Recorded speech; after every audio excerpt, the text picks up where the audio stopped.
Los Angeles, the second largest U.S. city and home to a large Filipino-American population, is setting itself up for a standoff with President-elect Donald Trump. Overnight, the City Council unanimously passed a sanctuary city ordinance which will prohibit the use of city resources to carry out federal immigration enforcement. That's in reaction to Trump saying he will declare a national emergency and use the U.S. military to carry out mass deportations of undocumented immigrants. As a sanctuary city, Los Angeles may be able to prevent federal immigration enforcers from accessing the city's facilities, as well prohibit data sharing between immigration authorities and city officials. But it's unclear how far the ordinance can go given it's not a legal term. And Trump's chosen border czar, Tom Homan, previously told Fox News that won't stop them from carrying out mass deportations. Los Angeles is home to some 1.3 million migrants, though it's also not clear how many remain undocumented. Given the re-election of Donald Trump and the consistent hate speech towards undocumented people and mixed status families, I can't think of a more pressing issue than this one today.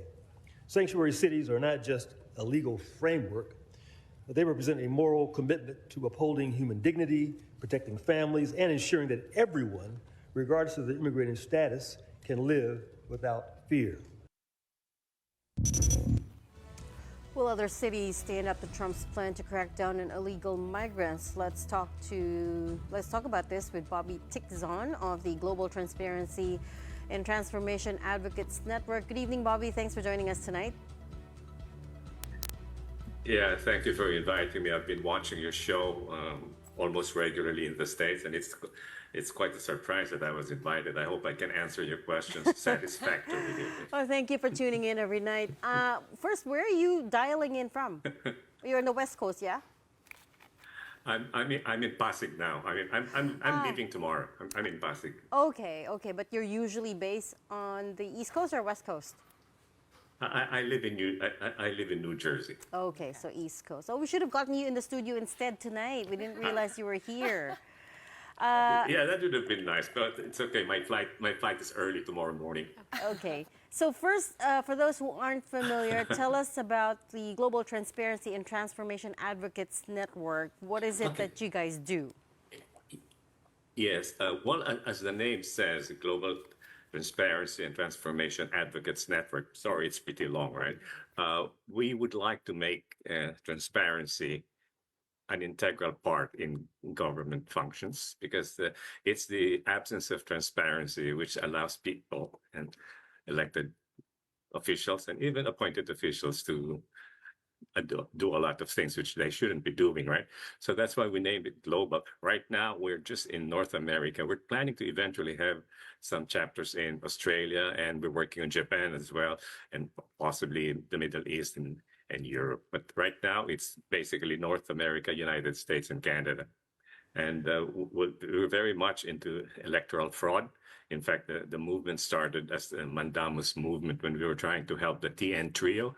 Everybody knows General Rio, gaslighted, and yes, and it's Franklin Isaac. Okay, so it started as helping them, the TN trio, come out with their findings and make sure that people learn of how the 2022 presidential elections had been rigged. But right now we're going beyond electoral fraud, and that's the reason I'm here to find out how this new presidency coming up in the States will affect the Philippines in so many areas, not just immigration. The one you were showing just a while ago was on immigration.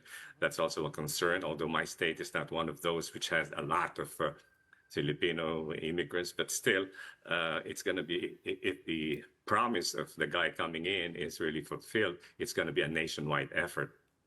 So I just don't know how they can do it, because the logistics is not that simple.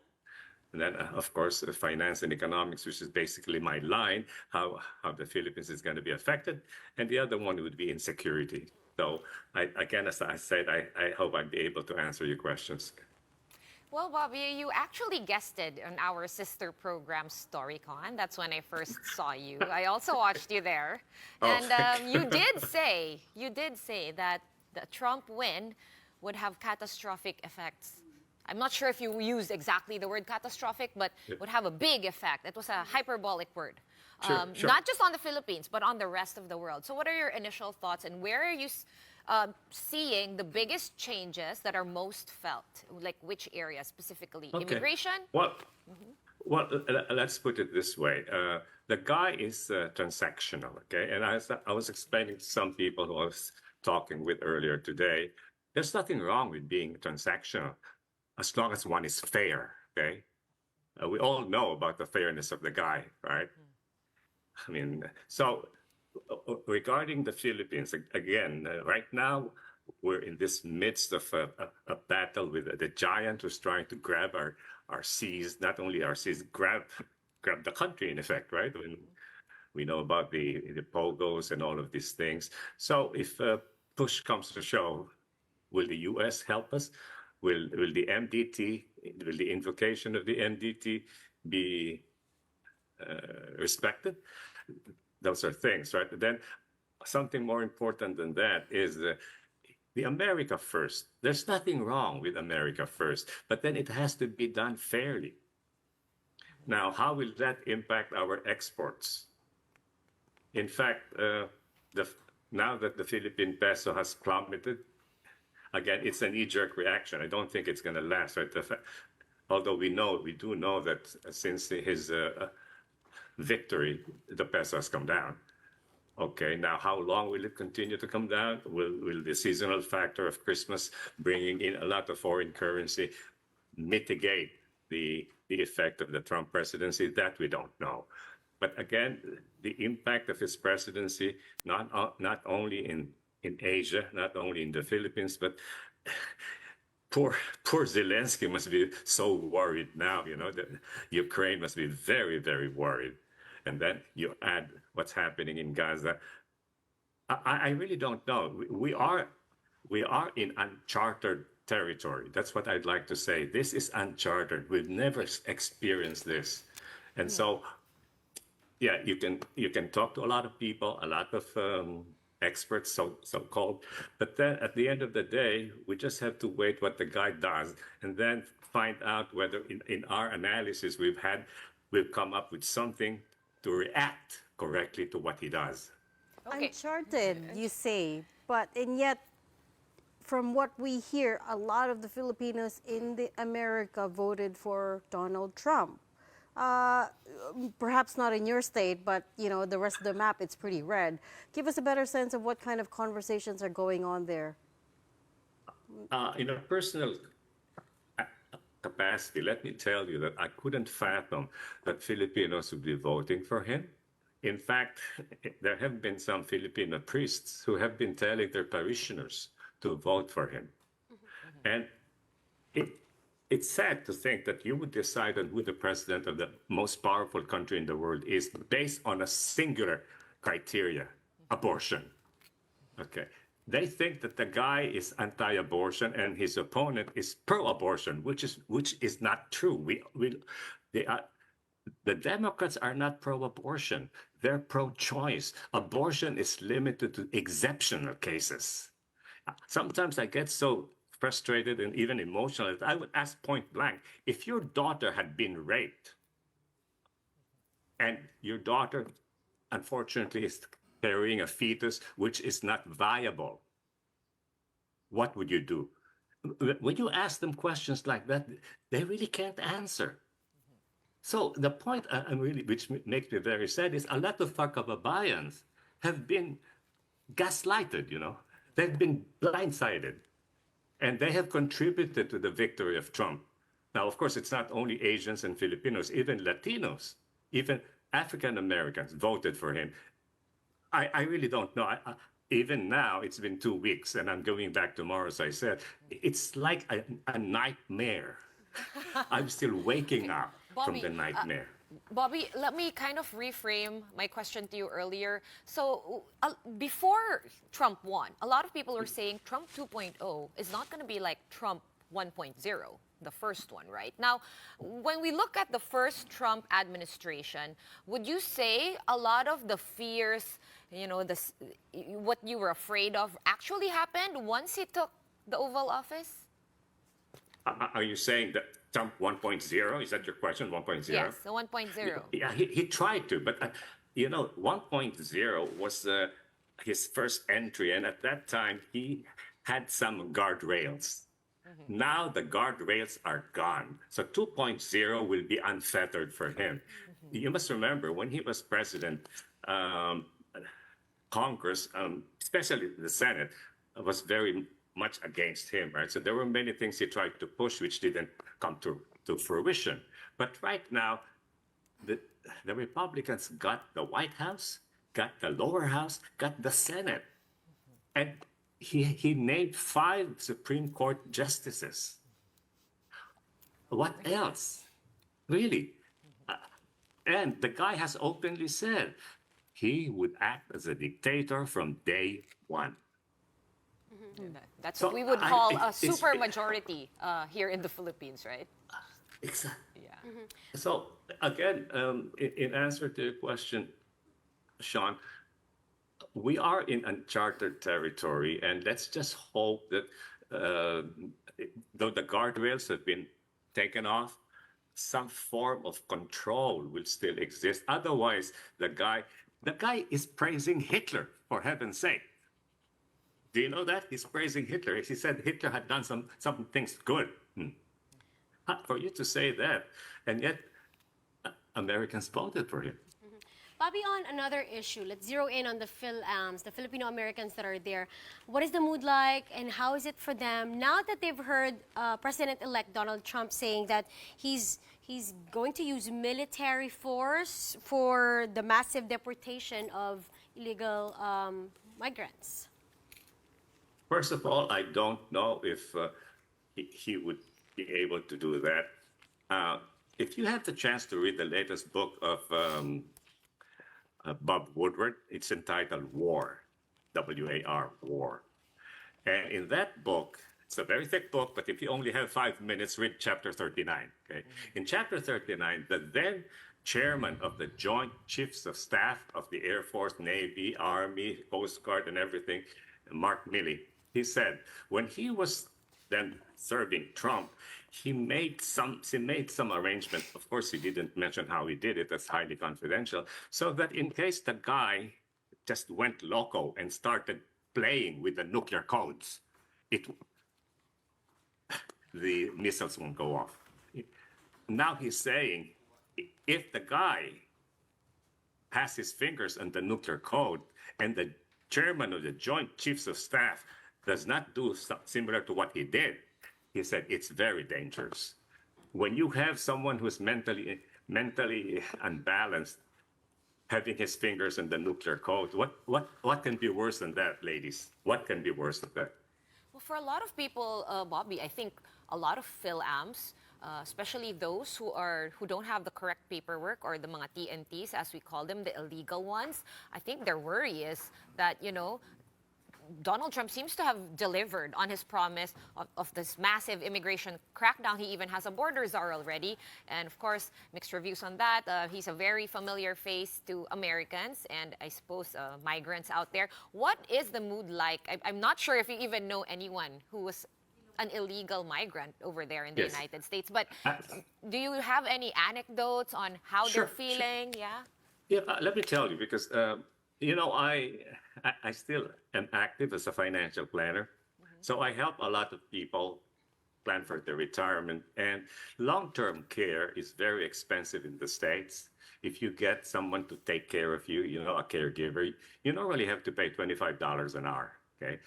An hour, $25. So if you need someone for 10 hours a day, so that alone is $250, and you need him for 6 days a week. So that's equivalent to $1,500 a week. Okay, so what Americans do then is they try to get people who can take care of them. They don't have to be licensed anyway. All you have to do is take care of the old man, bring him to the bathroom and things like that. Here is where a lot of our kababayans come in. And many of them have been asking for some, they would say, ito or kuya. I'm not addressed as lolo yet, okay? Yeah. Ito, kuya, can you introduce someone, because we would like to work. So many of them are working as caregivers. Now, if these people are asked to leave, what will happen to the American seniors whom they are helping. These Americans cannot afford to pay what I told you, $25 an hour for a caregiver. So what will happen? I mean, these are things, that's just a simple example, which is close to my heart as a financial planner. But then if you talk of people who do the yard, people who clean the streets, many of them actually are not documented, right? Now, you send them all out. Do you think Americans or even immigrants with proper documents are going to be happy cleaning the streets, mowing the lawns, shoveling the snow? No, that's Come on. usually the jobs for immigrants, right?